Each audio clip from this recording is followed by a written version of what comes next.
So I'm going to show you something. Come here. Look, you finished the fade. It looks hot as shit. But now your client sees you looking at them and they look at you, and then you look at that little shelf and you're like, why? Why is there that shelf, that corner? Why is it not laying right? It's supposed to be a slick back, not flying in the air. So what I do is I find exactly where the volume is. It lays over this little area on the curve of the head, and I've identified it. And so I'm going to isolate it. I make my section and I move away much of the long hair, which is what we need for that slick back. And I begin to shape it, sculpt it, because this hair is very straight, very coarse. It needs to be contoured and shaped with the shape of the person's head. I'm going in, doing a little bit of detail work. We're doing a natural hairline, so don't come at me. And I'm laying it back down. And as you can see, the longer hairs look better. They sit nicer. They're not hanging over like a shelf. So instead of cutting the long part, I actually cut the interior. But guess what? That's not all I did. Let me show you exactly what you can do to also remove some of the bulk.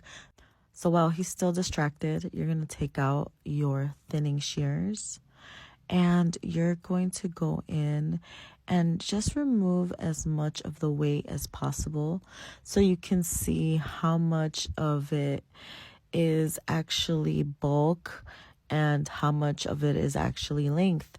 Sometimes bulk and length are not synonymous, meaning that you think it's longer on one side when really it's just bulky, and it's a matter of you thinning it out so that you can really begin to see the shape within.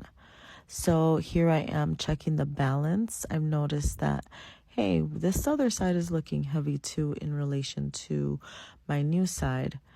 I am going ahead and then going to do some scissor over comb work and really get into the contour or the design line of this shape.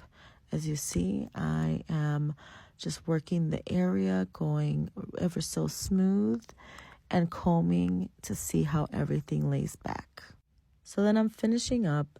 I'm freehand carving, which means that I'm just laying my shear against the form of the haircut to make sure that it's even, taking out bulky areas. So now I'm looking at the overall shape. I'm pretty satisfied. However, I'm bringing out the big guns. This guy has a lot of texture and he needs to be gone. So instead of cutting it, I'm going to chunk it out. I'm going to get rid of a lot of that volume on the side so that in 2 weeks, when his hair grows out, it doesn't shelf over again. So I'm going to go extreme with these giant tooth chunking shears. Mind you, these shears should not be used on just anyone. These are for extreme cases. So here you see that I have identified an area where there's extreme amounts of volume and density. And so by using this chunking shear, I'm removing the majority of that weight without compromising length.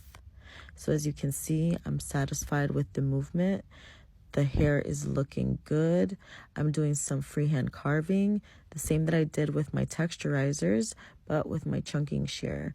And going in there one last time just to, even out the top. I did notice it was a little dense and it wasn't moving. And look at now how everything looks like, these nice lines. And here we go. Here's the end result. We got this well sculpted final product where the hair is not looking like a helmet. It has movement. It doesn't have that shelf anymore. And so as it grows out, it's going to look natural. It's going to sit nicely and look good as it does. Thank you for watching.